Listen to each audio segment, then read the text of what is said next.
كبرات تغطاتلتي ملبات ساتلايت تلفزيون إريسات نلومي تتبين نخملسي زبل حدا مدب حزنا لكم قريبنا لنا نمكتتالو بخبري نعدم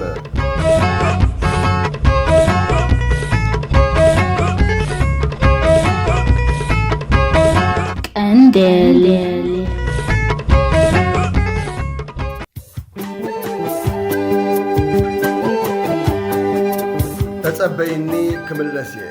زمن فس هايلة سبب تفطرؤو نصبق يخون نحماق قدتا مس نفسو سباتون كبابيون كاو حليفو خاء مس هاجرون حزبون التحاحزيو زحسب انجنر أصفاو مسفلون بخمو مغنيات كخون اللو أبزا أهبراويت قطمي تقداسنة زحدرة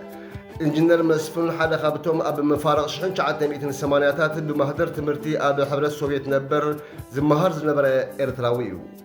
النسو خمز بلو نتات تسبيني خمل سيزر استاقتمي كاب قنقوا روسيان اب تقرن ياخد ترقم كلا جميريو أدناقوتو زحدرة أب حبرة السوفيت قنقوا روسيا ناتمهارو خلو اتاناي قنقوا ممهرهم بوني كتن ببلوم كلا بتمسات سمعوا شعوب زحدرو طبلعتا بزخري نابهاقرو بفلاين هيوتن أدر عندك آنستيو إرترا زكرة نتن سبوتن نخقادلو ناب ميدا خيدوم مستفليون معاس كم زملسون كيف لتا بأمنتن صنعاتن عوض حزوم كمتسون دكانن حدارن إنا حسبان بهان قوطاق تبايا ترايو كوينات بزتفلالي مخنياتي بقسمو لكل فطور زتنكف حماق كستات يخون باورقو خاء أبدك أنستيون أديتاتن هساناتن أرقويانن كبير هاسيها يسعب بولان ستيتي ولادن حابتن أدن بعالتي بيتن كوينا حابن هاجر نزخونان جغانو التترف التململن نبعلاون بهاجر توكل فطرتيا بزم دايزي بمتمات سنة بنياتات أغالبو هيبوم بآخس تنتلون بزتفرالي عينتات صحف نمقلات كفتلون الرأيو مرارات كستاتات وقن كناتن زلكمو لكيموم حلفتيوم انتو خوني أوشتتوم كستاتات زفتورو والكاون حبراون ناي أسنبرت فتسام زخرتات بزتفرالي ملكعات بعلال بسندات صحفات كوني أسائل أب أمرو دك إيسابات سفيروم ينبرو عالمنا بزحات مررتن أسكحكحتن كينات أحليفايا قناون بتحلوف كيسكحت أبقت ألو كينات الله كينات فلالاي مدرخيو سبات أبكم أزبلت انكور كونتات بأكال مستفلالنا دهاينايتي كابانا رحيق زخد السبنا مصباينا ايترفن كاب أحلف بزبلا ملكعو خاء دهاينايتوم ناب بوتا وقئن كينات تلاقيخو مستفليونا خنركب هنكو مبالك ابتخالع عينة مفللاين العلي زمرر يخون دهاي من الوواط بمنقدي سبات مالت بقال زل آخن زبت أطاحن كخون يخقل بدمتي مالت بتليفون بدبدبون كخون يخقل كتمي تتأبي إني خملسين بقارك بجنبار عودو وجب دبدبين بجزانا يفكاريتوز تلاقت سند نبرت وجب قال أيقونات عالم كابز حلف عسرتات عمتات أوطيرو كنت هلوا زخر نايتي مريرن زسكحكحن وانجن أبتاريخ روسيا وين بزتفلا لي ملكعو مالت بعبيت فيلمتات مساحفتي قطمتات تسندو يركب قطمي قوانقوا روسيا جيدي مينيا إيا فيرنوس تتبين خملسي حانت قابتن شعوز نبرا هبوبات استسندات بباوي سرحاتيا إذا قطم زيقا بقت أماي كونستانتين ميكائيلوفيتش سيمونوفو بشحن شعات بيتنا 4 حدا تتصحفت كتصحفان كلو نسون بعلو نعودو غازيتنيا وار كروسبوندانت خوينو كتيتو أبدفع نبرا ناب جنبار كوينات ختيتو قبو هاقراوي تلوخو نافتصمه كم سبو بنافقوت ولدن أحواتن أفكاريتون إنا تقلوه خبز صحافن قطماوي دبدبتات حنتيا نتا قطم صحيفو ناب أفكاريتو مثل أخا قدحت حسطاء أب إيدو نبرات نستوى السنة جزيين خالص سبكير آيا دحر مسنا حدا معلتي كم قليلو نتا قطمين حدا عركو أرأيو شعيا خاات صحفتو نايزا قطم زيقات الواتاتا صفحات عمقوتن كم زلو استفلتا عركو نقط أماي نتا قطمي صبوك جيرو مسنببا سمع كونستنتين إذا قطم زيقا نايقل خطرة يكونتن مغنياتو الناتين ناي بصوتين هيوات تقلت قطميا سلازخونة أب غازيتا نخيت حتى من معقابن مخكل خال المسل يبلكان بلو قطاماي بتزي حاسبوني عركو زربا تقرمه نسو نزا قطم زيقا بولكو أب أفكاريتو زحادرو نافقتاون فقراون سقاين مقلات قبل ترايو تحفوا كابو حليفو معرة عركو زعللو اتلنق قطميا زبل امنت أين برون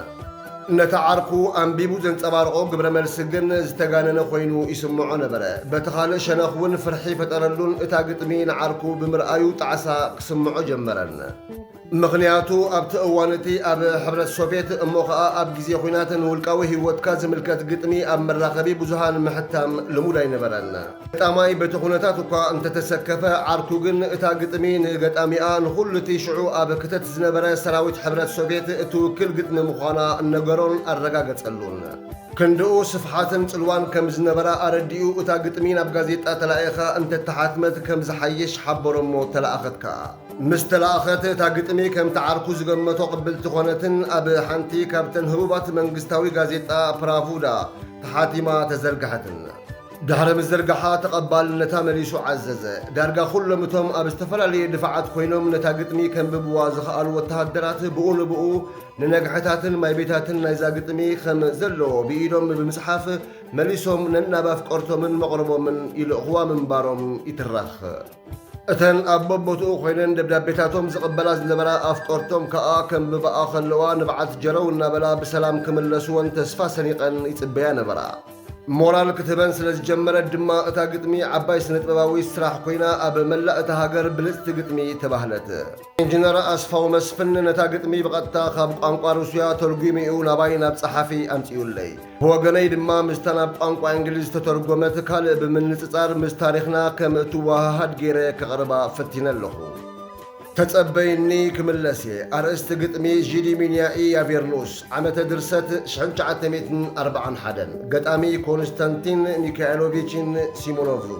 ተጸበይኒ ክምለስ የግድን ጸኒዕኺ ዶ ትጽበይኒ ኢኺ ግን ተጸበይኒ ወላውን ምድረ ሰማይ ዓለባ ጸላም እንተለበሰ ተጸበይኒ ክመጽእ ተመሊሰ ፀሓይውን እንተተዓዝረት ተጸበይኒ ወላ እንተበለት ከትከት ውርጭ ለቢሳ እንተቕዛሕዝሐት ወላውን ምድሪት ቆሎ ብሙቐት ትለብለብ ብነበልባል እሳት ተጸበይኒ ድኣ ካልኦት ወላ ንሕሉፍ ከም ሕሉፉ እንተረስዑ ዘኽርታቶም ኻፊፉ ተጸበይኒ ወላውን ደብዳቤ እንተደንጉየኪ ጽንበልዮ ንንፋስ ልኡኸይ ልኡኽኪ ተጸበይኒ ድኣ ክህልየ ስለኽን ሳላኽን ዓወት ይሞሳና ንዓይን ንዓኽን ተጸበይኒ ተመሊሰ ክመጽኤ ምስቶም ሞይትዩ ዝኸውን ዝብሉለይ ግደፊ ኣይትዛረቢ ከቶ ኣንፈቶም ኣይትስዓቢ ግምታቶም ኩሉ ጨሪሱ ጌጋ እዩ ወላውን ቤተሰበይ ይኹኑ መሲልዎም ምዘይ ህልዋት እንተጸብጸቡኒ ጉጉይ ግምታት እዩ እንተቐበጹኒ ምስቶም ምሕላፈይ ኣሚኖም ሞይትዩ በሃልቲ ምስቶም ምምላሰይ ዝቐበጹ ግድ ኣይትዛረቢ ወላ እንተገበሉለይ ዓሱር ተዝካር ኣይትጸንበርዮም ኣይትኹን ሰንፈላል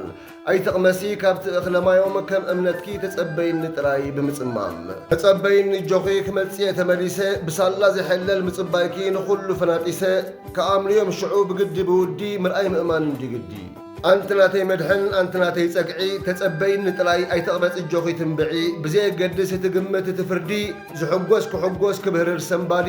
ብህይወተይ ክመጸኬ ካብቲ ሃገር ባዕዲ ተጸበይኒ ጥራይ ኣንትናተይ ዘውዲ ከመይሉ ክርድኦም ንኻልኦት ይምሰሎም ወላ ትንግርቲ ኾነ ተኣምራት ብሳላ ትጽቢትኪ ዘይከምቶም ካልኦት ብሳላ እምነትኪ ብሳላ ጽንዓትኪ ብሳላ ትትብዓትኪ ኣድሕንክኒ እንዲኺ ኣውፂኽኒ ካብ መዓት ካብ ጥፍኣት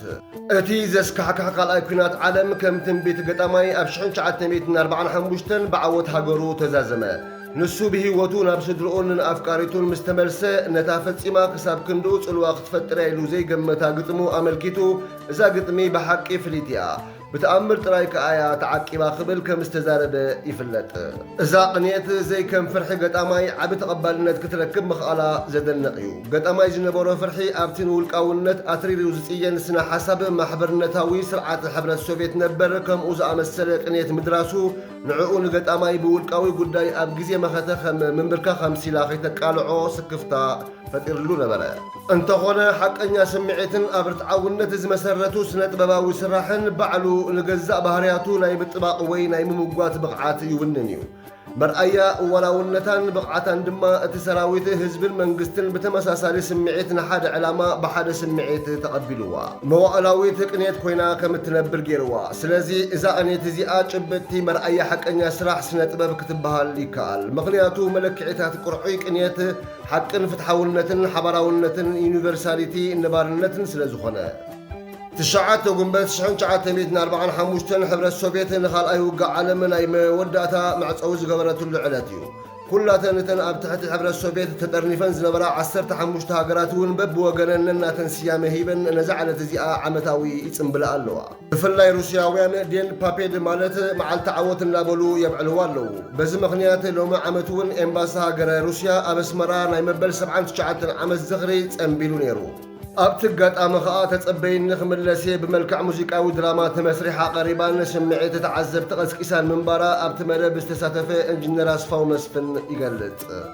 እዛ ግጥሚ እዚኣ መስርሕ ኣመዓባብላኣን ስፍሓት ጽልዋኣን ከምቲ ኣብ ላዕሊ ተገሊጹ ዘሎ ሃገራዊት ጥራይ ኣይኮነትን። ንኹሎም ንናጽነቶምን ሓርነቶምን ዕጥቃዊ ቓልሲ ንዘካይዱ ኣህዛብ እውን ሰፊሕ ነጸብራቓዊ ባይታ ዘለዋ ትመስል። ኣብ ግዜ ዕጥቃዊ ቓልሲ ኤርትራ ዘጋጠመ ምፍልላይ ስድራ ቤት መኸተን ጅግንነትን ኣብ ምግላጽን ምንጽብራቕን እውን ተመሳሳሊ ጥበባዊ ስራሕ ተሰሪሑ እዩ። ንኣብነት እኳ ኣብ ዜማ ተጋዳላይ ተስፋልነት ክቡር ዝጊ ብርጌድ ጉጅለ ባህሊ ክፍለ ሰራዊት 16 ንዘላ ግጥሚ ከም ኣብነት እንተወሲድናያ ምዛ ተጸበይኒ ክመለስ ትብል ሩስያዊት ግጥሚ ኣብ ዘመሓላልፍኦ መልእኽቲ ኣዝየን ምሳል ዘለወን ኮይነን ንረኽበን። እታ ኤርትራዊት ግጥሚ ኣብ ግዜ ምዝላቕ 1978 ንዝነበረ ኩነታት ኣመልኪታ ዝተደርሰት ዜማ እያ። ወላ ኣብ ግዜ ምዝላቕ ገጽካ እናመለስካ ማእኸል ከብዲ ዓዲ ክትምለስ ምዃንካ ነጊርካዮም ነርካ ትብል። እዚኣ ነቲ ሎምዶ ጽባሕ ተጋደልቲ ኣስመራ ይኣቱ እናበለ ናጽነት ሃንቀው ዝብል ዝነበረ ህዝብና ኣብ መድረኹ ተስፋ ንምሃብ ብተጋደልቲ ዝወሃብ ንዝነበረ ኣጸናናዕን ኣተባባዓን መልሲ ንድሕሪት ተመሊሳ እናዘከረት ድሕሪ 12 ዓመታት ኣብ 1991 ህብብቲ ዜማ ኮይና ነበረት። ከምቲ ዝበልናዮ እንሆ ተመሊስናካ ህዝበይ እናበለት ተበስር ግጥምን ዜማን ምጽባይን ተጸባይ ምዃንን ኣብ ቅኔት ግጥሚ ተጸበይ ንኽመለስ ቀጥታ ሓንቲ ንጽል ኣፍቃሪት ጓል ኣንስተይቲ ምስ ሓደ ንጹል ኣፍቃሪ ጥራይ ዘይኮነ ብዓብኡ ካብ ብምሉኡ ሕብረት ሶቪየታውያን ነበር ናብ ብዓባያ ሕብረት ሶቪየት ነበር ዝተመሓላለፈ ደርማስኒ ሓርበኛታት መልእኽቲ ኮይኑ ንረኽቦ። እቲ ህንዱድ ሰራዊት ጀርመንን ኣብ ጎኑ ብዝነበራ ሓይልታትን ኣብ ልዕሊ ሕብረት ሶቪየት ወሲካ ዝውረራ ዝነበራ ሃገራት ኣንጸላልዩ ዝነበረ ዕጫ ስዕረት ኣብ ቅልውላው ምንባረን ምስ ዘይዝንጋዕዩ እቲ ሓይሊ ናይዛ ቅኔት ዝጐልሕ እቲ ብ1978 ኣብ ሰውራ ኤርትራ ተኸሲቱ ዝነበረ ኩነታት እውን ተመሳሳሊ እዩ። ብሰንኪ ምትእትታው ሕብረት ሶቪየት ሰውራ ኤርትራ ካብ ኣፍ ደገ ኣስመራ ናብ ኣኽራናት ሳሕል ምምላሱ እቲ ሰውራ ናይ ምድምሳስ ዕጫ ኣንጸላልይዎ ንጸላእቲ ተስፋ ዘውህብ ንተቓለስቲ ግን ናብ ተኣፋፊ ኩነታት ዘውረደ ኩነታት ነበረ። በዚ ምኽንያት እዚ እምበኣር ነዛ ቅኔት እዚኣ ብዘይሃጓፍ ነገር ኤርትራዊት ምግባራ ዝቐለለ ይኸውን። ከምቲ እቲ ኤርትራዊ ተመሃራይ ኣብ ሕብረት ሶቪየት ነበር ኮይኑ ብልክዕ ዝተሰምዖ ንዓና ካልኦት ኤርትራውያን ኣብ ታሪክ ብረታዊ ቃልስናን ድሕሪኡን ዝተግበርናዮ ሓቂ ብልክዕ ትውክል ቅኔት ስለ ዝኾነት ክንረዕማ ግድን እዩ። ዓለም ብዓለማ ናይ ጥፍኣትና ትራጀዲ ክትርኢ ኣብ ዝተጸበየትሉ ንበይንና ኣንጻር ሓያላት ደው ብምባል ዓሶርናን ተዝካርናን ተበሊዑ ክነሱ ሃለዋትናን ብጽንዓትናን ቃልስናን ክነውሕስ ዝኸኣልና ኣብዛ ቅኔት ሰፊሩ ብዘሎ ክውንነት ዝግለጻ ኣዴታትን ሃገርን ስለንውንን እዩ። ቅኔት ካብ መቦቆላውነቱ ተተርጊሙ ክንበብ ከሎ ንዜማዊ ትንታነ ቀንዲ ፍጥረቱ ደራሲኡ ናይ ምስሓት ዝንባለ ስለ ዝሕዝ ዝያዳ ብቴማዊ ትሕዝትኡ ክምዘን ከሎ እዩ ተኣማኒ ዝኸውን። እዛ ቅኔት እዚኣ እውን ብኸምኡ ትርአ ክንዮቕ ብቕርጻዊ መዳያ ኣብ ቴማዊ ሸነኻ ብዘለዎ ሓይሊ ዝያዳ ተቐባልነት ዝረኸበት ትመስል። ሓይልን ብቕዓትን ናይዛ ቅኔት ኣብቶም ዜጋታት ብዝፈጠረቶ ሓያል ጽልዋ ክረጋገጽ ይከኣል። እቲ ጽልዋት ኸኣ ምንጭ ምንቕቓሕን ብርታዕን ዓቕሚ ሩስያውያን ኮይኑስ ነቲ ብስዕረቶም ክድምደም ምዃኑ ተገመተ ኩነታት ብግልባጡ ንኽኸውን ድርኺት ዝፈጠረት ኮይና እውን ትስማዓካ። ሓይሊ ቅኔት ኮነ ተቕነይቲ ከምዝን ክሳብ ክንድዝን ኪኒኡን እዩ እንተተባህለ ምግናን ኣይኮነን። ኣደን ሃገርን እተን ክልተ ተፈቀርትን መተካእታ ዘይርከበለን ጸጋታት ደቂ ሰባት እየን። ኣደን ኣዴታትን ብልበን እንተደኣ ኣሚነን ከኣ ዘይገብርኦ ተኣምር የለን። ነታ ማንትአን ዝኾነት ሃገር ብምውካል ተኣምራዊ ሓይሊ ናይ ምፍጣር ተኽእሎ ኣለወን። ከምዚ ኣብዛ ቅኔት ሰፊሩ ዝርከብ ንኻልኦት ምስጢርን ተኣምራትን ዝመስል ክስተት ይፈጥሩ። ቅኔት ልዑልን ተንካፍን ስነ ጥበብ እዩ። ቅጽበታውን ሰራጽን መንፈስ ይውንን። ምዕቡል ሕብረተሰብ ከኣ ብግቡእ ኣብ መዓላ የውዕልዎ። ቋንቁ ይገብሮ ንቴሌግራማዊ ባህርያቱ ርዒሙ ኣንፊቱ ብቕጽበት ናብ ሓደ ህርመት ብምእታው ናብቲ ዝብጻሕ ሽቶ ይምርሸሉ። እዛ ቅኔት ከምኡ ኢላ ኣብ መላእ ሰራዊትን ህዝብን ሕብረት ሶቪየት ክትሰርጥ ዝኸኣለትሉ ምኽንያት እምበኣር ምስጢሩ ንሱ እዩ። ኮንስታንቲን ሚካኤሎቪች ሲሞኖቭ 15 ወይ ድማ 28 ሕዳር 1915 ኣብ ፔትሮግራድ እትበሃል ከተማ ካብ ስድራ ጀነራል ሚካኤሎቪች ሲሞኖቭ ተወሊዱ። أبو قدامي كنات عالم بزي فلت مغنيات حلواتو تفيو تريفو بسانكو نبوو فتسيمو يفلطين بران إذا قد أماي فلما سمو كرل زبل يونيرو انتو قونا نسو في دلات لا بلكع كدمت شجر بمبارو لهالي شحن شعتن بيتن سلاسان شعتن سمونا بكونستانتين لوطو كونستانتين سرعنا يشاو عاي كفل تمرتو مسودئنا بيت مرتسنا خيناتي آتيو انتو قونا سمعتو أبسنة طبب منبارو قنا خلو زلالي شحن شعتن بيتن سلاسان أربعتن سيموتري سيل زرستا قدامي تقدمين محتم أبكيو أبشحن شعتن بيتن سلاسان شلوشن أمت هيت مالادايا غفارديا كم أولا أك تيابر قدمتاتو ببزحي تحتيمي وط نيرو أبتع عمت تخاء أبال محبر درستي حبر السوفيت كونا أبشحن شعتن بيتن سلاسان شمونتن أب لنينغراد بعودة سنة صحف تمرقو أبتكزيتي قلنا درو فلوت سنة بنيا خوينو نبرا شحن شعتن بيتن سلاسان شعتن نايوغ غازيت أنيا خوينو نبقنبار تلايخو كونستانتين سيمونوفو حزب روسيا كخونيو معلتن ليتن زبل أرستات ذهبا كان أوتو بزحات صحفات دراماتاتن كلتنا إكوب قدمتاتن مصحفتي مساخن بزي بآخن كوينات زبلا مصحفتون زحت مسنة ببنيايو بحافشا كم قد أماي دراماستيستن قادت أنيا المياتات زوننا حيال سنة ببنياو خوينو كم وطيت كل مرياوي سنة صحفاون وطهد دراون أول بلوتو به وتخلو استفر عليه شلماتات رخيبويو قد أماي كونستانتين سيمونوفو عسران شمونتن نحاسش حن شعتن بيتن 7 شعتن أب موسكو عرفة سلام Andel.